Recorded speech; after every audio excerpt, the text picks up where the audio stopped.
পুলিশের সাবেক র্যাবের প্রধান, যার বিরুদ্ধে মার্কিন নিষেধাজ্ঞা দিয়েছে, তার হাজার হাজার কোটি পদমর্যাদায় এইভাবে মানে এই অর্থ অর্জন করা সম্ভব নয়। দমন কমিশনকে যে আপনারা আজকে আপনাদের বিকালে আমি লাইভ দেখেছি, আপনারা সাহেব বেনজির সাহেবের যে সম্পদের বিবরণীর উপর যে পত্রিকায়। আসসালামু আলাইকুম দর্শক, দেশ ও দেশের বাইরে থেকে যারা এই মুহূর্তে আমার ভিডিওটি ওপেন করেছেন সবাইকে অসংখ্য অসংখ্য ধন্যবাদ।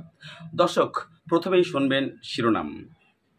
বেনজির আহমেদের বিরুদ্ধে কথা বলেছেন ব্যারিস্টার সুমন, তার পক্ষ নিয়ে কাজ করছেন এবং কথা বলেছেন আরেক সাবেক আইজি।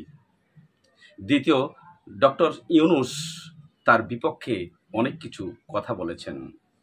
দ্বিতীয়ত, ব্যারিস্টার সুমন যেই মামলার নথি দুদুকে জমা দিয়েছেন সেটা কার্যকর হয়েছে। এখন শুনবেন বিস্তারিত। দর্শক বন্ধুরা, প্রথমেই ব্যারিস্টার সুমন প্রসঙ্গে কিছু কথা বলতে হয়। ব্যারিস্টার সুমন এমন একজন ব্যক্তি, যেই ব্যক্তিটা কখনোই অন্যায়ের কাছে মাথা নত করেন না। যখন সারা বাংলাদেশের কোনো ব্যক্তি কোনো দুর্নীতিকে নিয়ে কথা বলেন না, তখন ব্যারিস্টার সুমন সেখানে এসে উপস্থিত হয়ে যান। এটাই ব্যারিস্টার সুমনের নিয়ম নীতি এবং জনগণের পাশে দাঁড়ানোর কিছু কৌশল। সেইরূপ ব্যারিস্টার সুমন বেনজির আহমেদের অঢল সম্পদ নিয়ে উনি একটি রিট করেছেন, বর্তমানে একটি মামলা দাঁড় করিয়েছেন দুদকের কাছে। কিন্তু সেখানেই শেষ নয়, এর অনেক কিছুই কথা রয়ে যায়। তবে ব্যারিস্টার সুমনের পক্ষ নিয়ে সাবেক আরেক আইজি কি বলেছেন আপনারা একটু শুনে আসুন, তাহলেই বুঝতে পারবেন। ওনার পক্ষে সাফাই গাইছি না, কিন্তু ওনার এই 3 বারের ইউএন মিশনের টাকা প্লাস ওনার এই 34 বছরের চাকরি দিয়ে পত্রিকায় যেটা এসেছে, সেটাকে যদি আমি 10% ধরি, এটি একজন পুলিশ কর্মকর্তা সচিব পদমর্যাদায় এইভাবে মানে এই অর্থ অর্জন করা সম্ভব নয়। আর আরেকটি যেটা হলো যে আমি আপনার এই টক শোতে আসার আগে আমি আরেকটি চ্যানেলে আমি কথা বলেছিলাম আমাদের ডক্টর বেনজির সাহেবের এই বিষয়টা নিয়ে। আমি ওনাকে বিনয়ের সাথে বলেছিলাম যে আপনি একজন সাবেক পুলিশ কর্মকর্তা।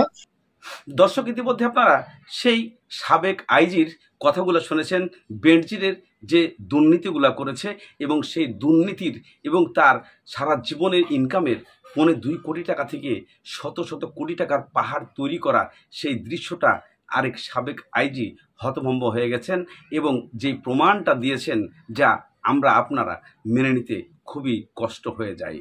তবে দর্শক, আমি আপনাদেরকে সেই সাবেক আইজির যে কথাগুলো শুনিয়েছি আপনারা দেখেছেন এবং নিজে বুঝতে চেষ্টা করছেন, কিন্তু এখানেই শেষ নয়। ব্যারিস্টার সুমন এমন একজন তথ্যকারীকে তুলে এনেছেন যা আপনি সবাই হতবাক হয়ে গেছি।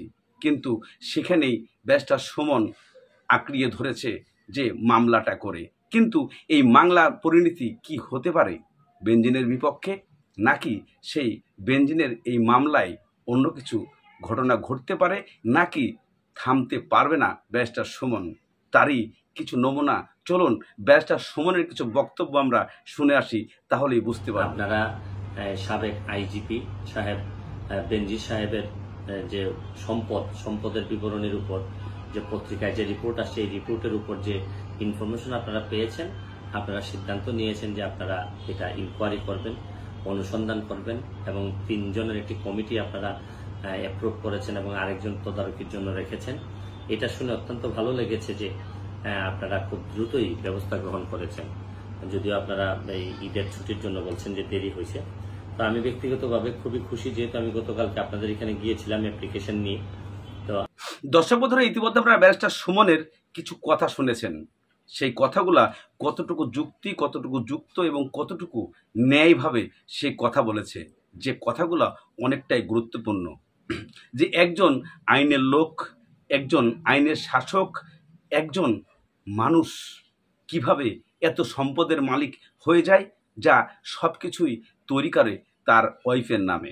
কিন্তু এই সম্পদ কোথা থেকে এলো, কিভাবে তৈরি হলো, যার কোনোই উদ্দেশ্য পূরণ না এবং কোনো কিছুই খুঁজে বের করতে কেউ যখন পারে নাই, তখন ব্যারিস্টার সুমন নিজেই উপস্থিত হয়ে যায় সেটাকে বের করার জন্য।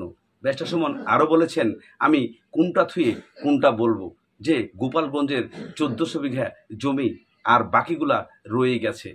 ব্যারিস্টার সুমন আরও বলেন, এইভাবেই আর কিছুদিন চললে বর্তমানে আমাদের এই দেশের অনেক কিছুই বিক্রি হয়ে যেত এবং বঙ্গবন্ধুর যে মূল সব কিছু কাঠামো সব বিক্রি করে ফেলত এই বেনজির আহমেদ।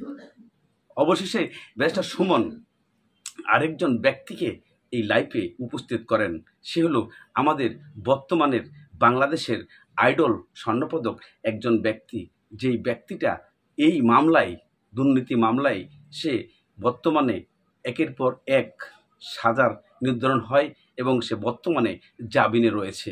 সেই ব্যক্তিটি কি জানিয়েছে যে ডাক্তার ইউনূসের যে মূল আইনজীবী আছে সে কি বলেছে লাইফে, এসে যা আপনাদেরকে দেখালে এবং শোনালে অবাক হয়ে যাবেন।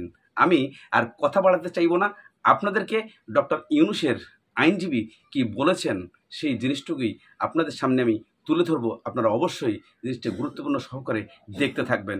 চলুন আপনাদেরকে আমি সেই ডক্টর ইউনূসের আইনজীবীর কথা শোনাই। পুলিশের সাবেক র্যাবের প্রধান, যার বিরুদ্ধে মার্কিন যুক্তরাষ্ট্র ভিসা নিষেধাজ্ঞা দিয়েছে, তার হাজার হাজার কোটি টাকার সম্পদ, হাজার হাজার কোটি টাকার নগদ, এই যার বেতন সারা জীবনে হচ্ছে 2.5 কোটি টাকা, এর কোনো তদন্ত হচ্ছে না, সরকারের পক্ষ থেকে কোনো ইনভেস্টিগেশন করা হচ্ছে না। ডক্টর ইউনূস সাহেব একজন দাগী আসামি, উনি বেল পেলে পালিয়ে যাবেন, তাই প্রতি মাসে মাসে তাকে এখানে হাজির করা হচ্ছে। এই যে আপনাদের পাশে বসা আছেন মোহাম্মদ শাহজাহান, উনি ডক্টর ইউনূস সাহেবের পরে নোবেল বিজয়ী গ্রামীণ ব্যাংকের ব্যবস্থাপনা পরিচালক ছিলেন। দর্শক বন্ধুরা, ইতিমধ্যে আপনারা ব্যারিস্টার সুমনের পক্ষ নিয়ে আরেক আইনজীবী, ডক্টর ইউনূসের আইনজীবী যে তথ্যগুলো তুলে ধরেছে, সেই তথ্যগুলো আসলে কতটা সঠিক যা আপনারা নিজেরাই প্রমাণ পেয়ে গেছেন এবং প্রমাণ দিতে পারছেন। তাই এই ব্যারিস্টার সুমন যে তদন্তর নোটিশটি দিয়েছেন, এটি কতটুকু কার্যকর হয়েছে এবং এর মূল ধারায় কি শাস্তি হতে পারে, নাকি এই সমস্ত সম্পদ সরকার বাজেয়াপ্ত করে নিতে পারে, যা আমাদের আপনাদের অপেক্ষায় থাকতে হবে এই মামলা চলাকালীন। এবং এই মামলার ডেটে কি ঘটনা ঘটতে যাচ্ছে যা আমি আপনি দেখলে হয়তোবা অবাক হয়ে যাব। ইতিমধ্যে আপনারা শুনেছেন দুদক এই মামলা নিয়েছেন এবং এটি তদন্ত অবশ্যই দিয়ে ফেলেছেন কমিটি গঠন করে। কিন্তু কি হবে এই কমিটি গঠন করে? পারবে কি সেই বেনজির আহমেদের সমস্ত সম্পদের হিসাব বের করতে, নাকি দুদকও চুপ হয়ে যাবেন? তা ব্যারিস্টার সুমন কখনোই সেটাকে মেনে নেওয়ার চেষ্টাই করবেন না। ব্যারিস্টার সুমন আরও বলছেন যে দুদককে প্রতিনিয়তই হ্যান্ডেল মেরে স্টার্ট করে জাগাতে হয়, না হলে কখনোই জেগে ওঠে না। কেননা দুদক এমনই একটা জায়গা যেখানে বড় বড় যারা কর্মকর্তারা আছে, বড় বড় যারা রাঘব পোয়ালরা আছে, তাদের কথা শুনলে আস্তে চুপ মেরে দেয়। সেটাই হচ্ছে দুদকের আসল কার্যক্রম। কিন্তু কেন দুদক তার নোটিশ এবং তড়িঘড়ি নিচ্ছেন, যা ব্যারিস্টার সুমন প্রমাণ করে দিয়েছেন যে যদি দুদক এটা না নেয় তাহলে হয়তো বা তার বিকল্প রাস্তায় ব্যারিস্টার সুমন হাঁটবেন।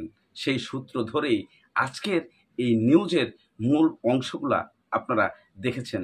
ব্যারিস্টার সুমন যারা এই কাজটা পছন্দ করেন, ব্যারিস্টার সুমনকে যারা ভালোবাসেন, তারা অবশ্যই আজকের এই নিউজটি প্রচার করবেন এবং শেয়ার করবেন। ব্যারিস্টার সুমনকে আপনারা দোয়া করবেন যেন এই মামলা জিততে পারে। সবাইকে